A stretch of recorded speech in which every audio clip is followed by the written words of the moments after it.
Okay, so anyway, now what you're not understanding about the man who slept with the woman in the field, right, or in the city, is she was a virgin, but she seemed to consent. Now, Moses didn't say what to do if the woman was forced, as in with the second damsel before that. This is in Deuteronomy 22, by the way. Now, if the damsel cries rape, should the man not be stoned as the man who, again, was with the woman that betrothed and she cried out, right? That's what I'm trying to explain to you. Some people might misinterpret the Bible, thinking that means rape as well. No, the woman can cry out rape if she's forced, right? If she's not forced, she can't cry out rape. That's why I was made sure if I did something with Molly, I let her be on top, right? Why she can't cry rape? If she's on top, she's fully female. She's controlling the situation, not me. Why did I let her though? Because I'm trying to see if she's willing to commit. Though with her, it turned into what? One night stand. But if she's on top, that's not rape.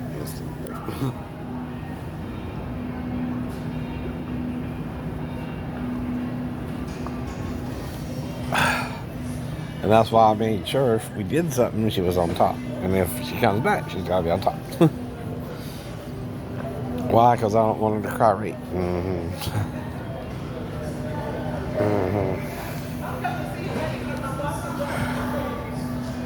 So anyway, you got to be careful though when dealing with a woman who claims to have been raped before you, right?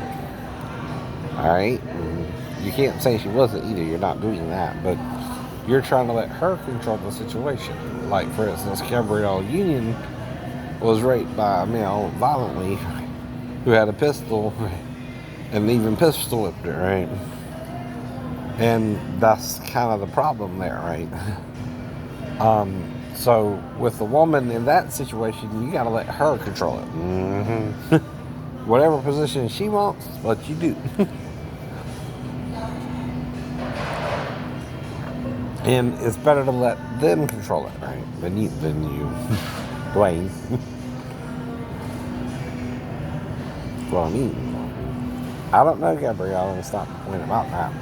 But what I mean is, she's traumatized, and sometimes that trauma is post-traumatic stress, and you gotta let her control the sex. You won't get any. Right. I'm not asking, anything personal, right? I'm just talking about because I heard the story. So that's the point too, right? But like I'm saying though, women and men differ when it comes to things like that too, right? Because see, a male, if he's looking for a girlfriend, might not mind a woman coming on to him and having sex with him, right? But again, men who have someone has to resist, right? You know what I mean, too, right? That's the point as well.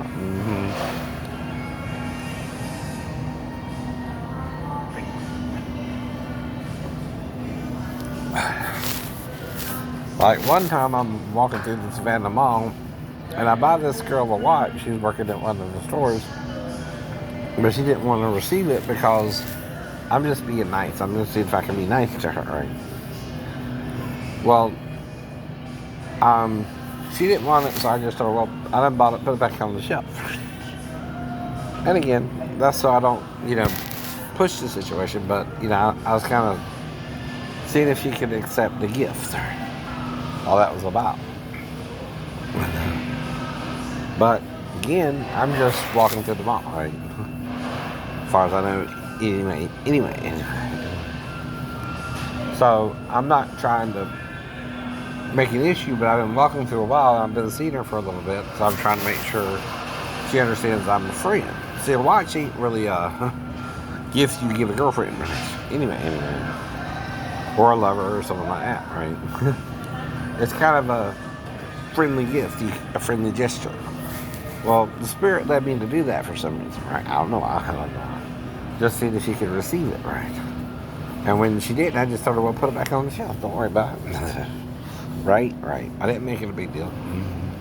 Sometimes you gotta handle a situation delicately, and delicate is the whole point. So, anyway, some people wanna make issues out of things they can't control. So, like I said, some people get confused with the commandment too, right? So this ain't saying that the woman says she was raped by the man, right? Alright, they marry. Right. If she's enticed, or, it's like what it says previously in Exodus 22, where it's talking about a man enticing a virgin, or, tricking her, or trying to take her virginity, right? You're supposed to marry that girl. Now, in the first one, it gave the father the choice. And this one, it kind of didn't. I don't know why, but yeah. And Moses seems to kind of contradict himself sometimes. I don't know. Right? Do you? But it is kind of the problem. When you're telling me a story and you contradict the story, I don't know what you mean. Now, Moses does use the word whore and sodomite, and again, and tells them they can't come into the temple, or the congregation of Israel. But see, Jesus came to save the sinner and the lost, so he would invite the prostitute and the sodomite into the kingdom of God, but not so much as the congregation of Israel. Understand, that's a national religion. That's their religion. And Jesus is not about religion. He's about truth, right? And what he means there is these are things we can all do. If you take a woman out for dinner and a movie and all that, you're still paying for her company. You're just not treating her as a prostitute, right? You're not paying her money directly. Some say as well. Now, I don't judge, right? I don't tell you what to do with your body, right? And that's between you and your friends, right? We all deal with that.